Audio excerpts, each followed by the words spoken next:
settlement in Claremont, west of Johannesburg. Emergency services say about 50 shacks were affected by the blaze. Well, for more on the story, we cross over live to our reporter Maageketla Mohlabe, who is standing by for us. Maageketla, just tell us what's the latest so far.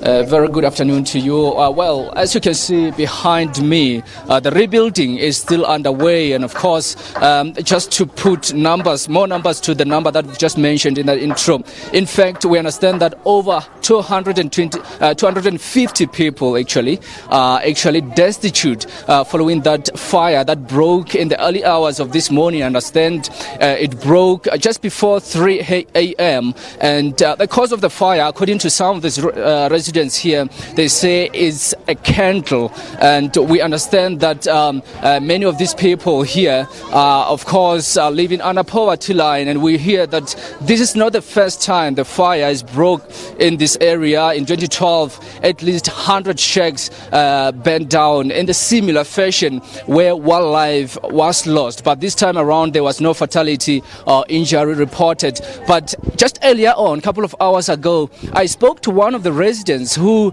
actually took a phone and called the EMS in Gauteng trying to seek assistance, and she talks about the fact that the EMS responded very slowly coming into this area, and this is basically what she had to say.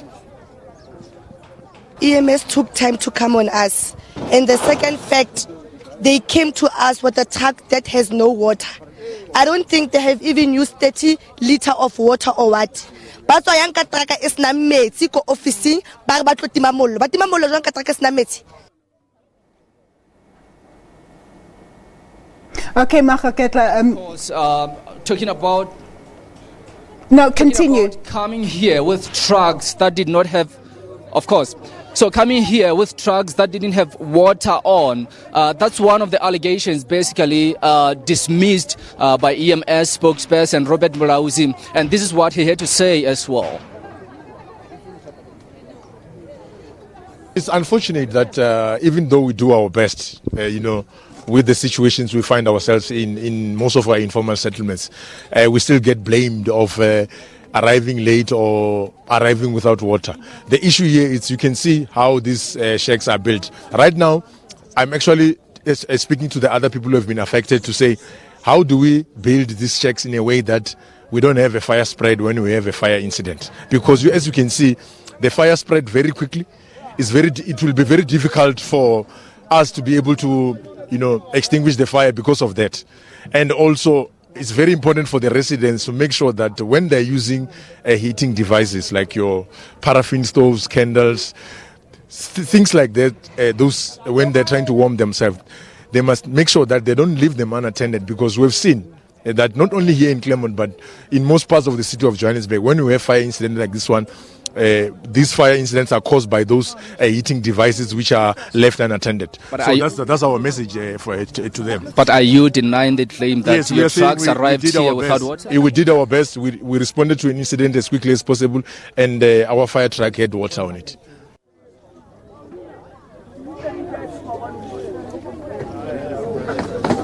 And of course, just to get the latest in terms of where to from here, I'm actually joined by the ward councillor in this area. Her name is Susan Stewart. Ma'am, thanks so much for your time. It's really been one of the devastating scenes we've seen ever since the morning here.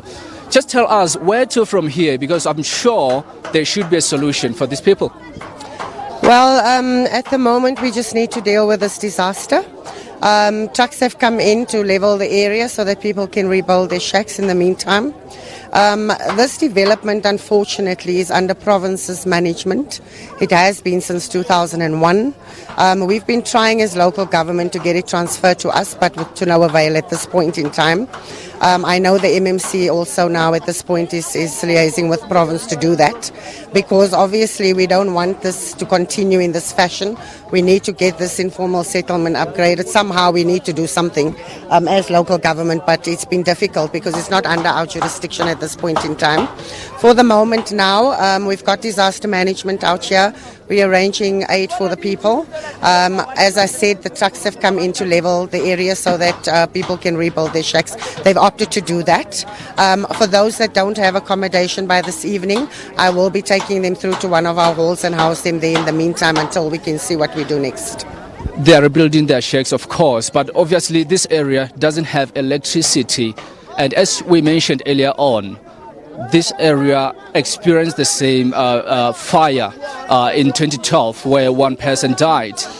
What's going to happen now? Are you going to perhaps arrange housing for them, better housing for them, better shelter for them, a dignified shelter in that sense? I wish I could answer that with a yes, but I can't, unfortunately. There are waiting lists in the city of Johannesburg. We've just finished reviewing the waiting list, and that will be made public soon. That waiting list, if you do allocate houses to people, it will be done through that process. So if you've done an application and you're living here, then certainly through that process. But please remembering also that housing is not a core competency of local government. It's actually a provincial capacity. But yeah, we are busy with inner city revamping and all kinds of things to try and assist with the demand of housing that we have shortages of, obviously, as a city. And so we are going forward, hopefully. I can't say to you now at this stage that Kathrada Park's people are going to be housed. I can't give you that undertaking because, as I'm explaining, there's processes and waiting lists and things like that. But how concerned are you about the situation as we see it? I'm very concerned about it. I mean, since I became the councillor in 2011, I've been liaising with the provincial government to try and get them to finish this development. You see, this informal settlement became a product of that particular development and should never have been the instance that this should have happened. You know, people are now influxing into the area and there's no control over it. And I'm hoping that this story is now going to get the attention that it deserves from provincial government to come to the negotiation table. We've been trying to engage them and they're just not forthcoming. So I'm hoping this story is actually going to give a sense of urgency to them, to the plights of the people of Kathrada Park, for which I've been fighting for since 2011 up until today. All right, thanks so much for your time. Let's just hope that a sense of urgency will be shown before any disaster breaks out here in this area. So at this stage, as I mentioned, people are actually rebuilding their lives. They lost a lot of their stuff, including ID books, as well as birth certificates for their children, women and children. I've just actually seen some trying to salvage what they can, picking up the pieces and trying to put their lives together. So at this stage, we'll be watching the situation as it develops here in Claremont, west of Johannesburg. Back to you in studio. All right, thanks very much, Maageketla. My colleague Maageketla Mohlabe reporting there from the Kathrada informal settlement.